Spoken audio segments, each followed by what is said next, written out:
outcome here in this one.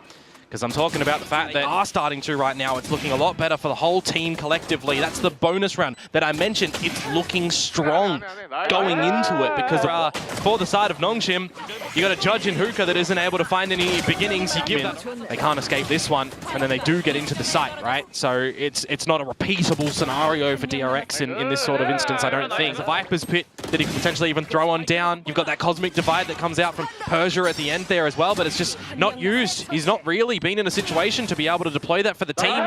Looking to just hold it for the next hands, right? The difference in a Vice versus a Deadlock at the moment, if you're going to have a very quick HYUNMIN getting on in, the sensors aren't really going to do much as opposed to what the shear, the stalling, and the Vines might do if they're at the right spot.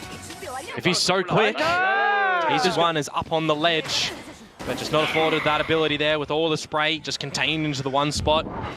Notice a bit of the awkward play from Ivy in that dark cover there as well, just kind of sitting pretty, seeing what he could spray through it, and eventually dispatch off by HYUNMIN. Out of everybody, the showstopper in, they're going to flush Francis back, but he actually gets splash damaged by the ult. Hurts.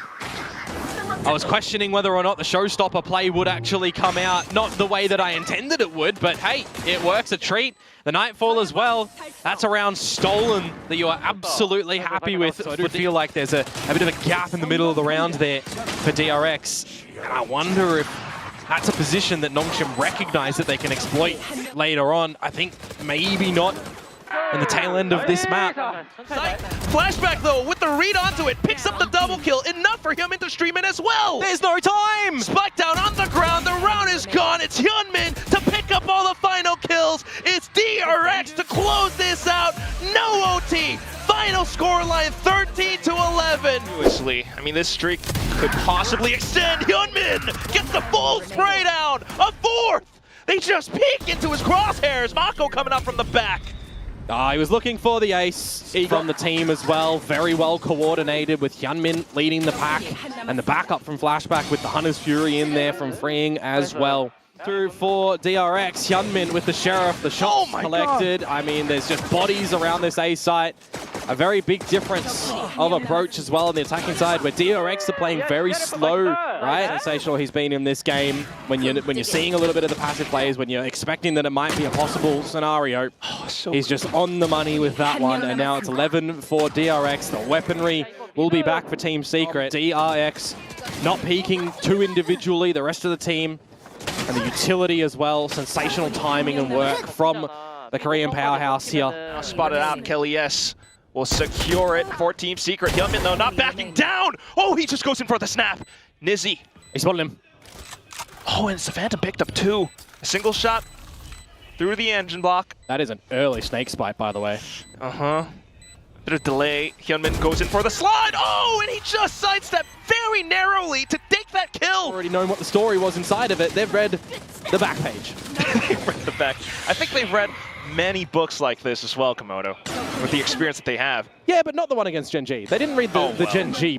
Ooh, that's a new addition. Well, 10 bad on the trade. Ooh. Annihilation does rip one away as well, but DRX, the members are here to try to save each other. Oh, no and the weapon swap around one.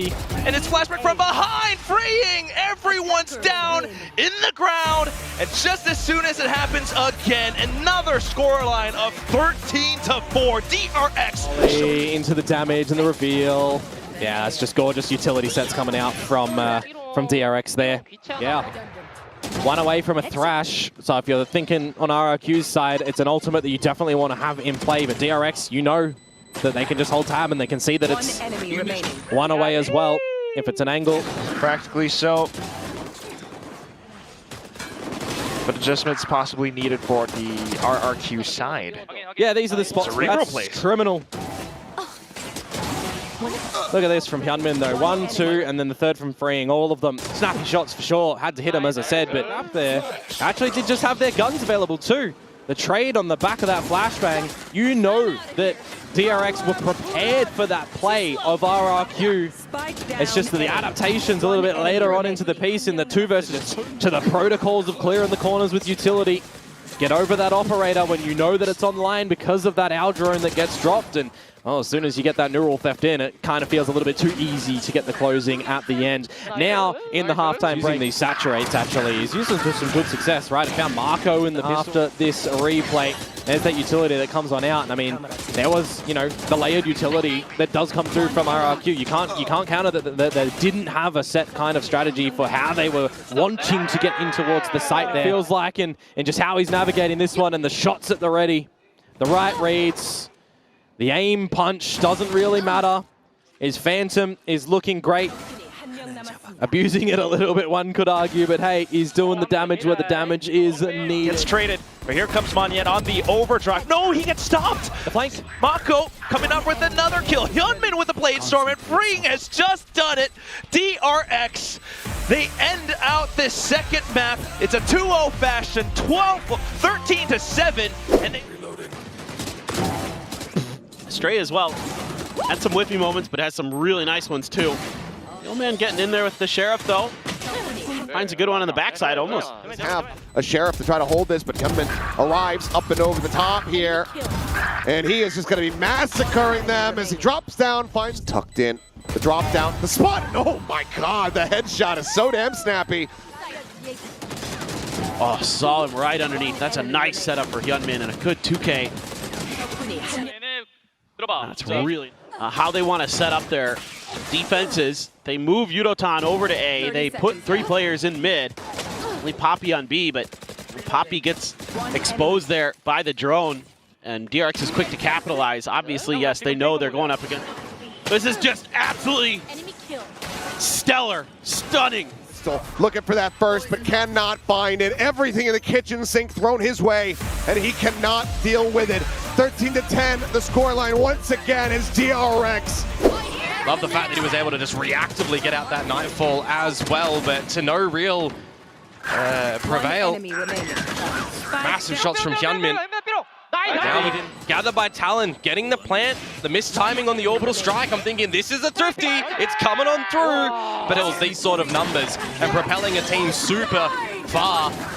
A lot of this utility backwards and forwards in that round and a missed showstopper. I mean, HYUNMIN is just frolicking around the site, hitting every single shot, being where you're not expecting him to be, to come out with the ace, but it still is as well.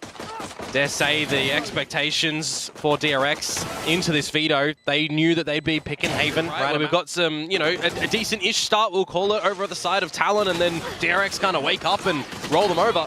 This time, there's a little bit of a light tapping in there for DRX, but ultimately the 7 in a row from Talon just extremely commanding this Vice for the flash, even for a little bit of early information towards A-Long. Seen a lot of teams. Massive reinvestment as well. Have all of your weapons that you need to maximize your chances at making this an 8-2.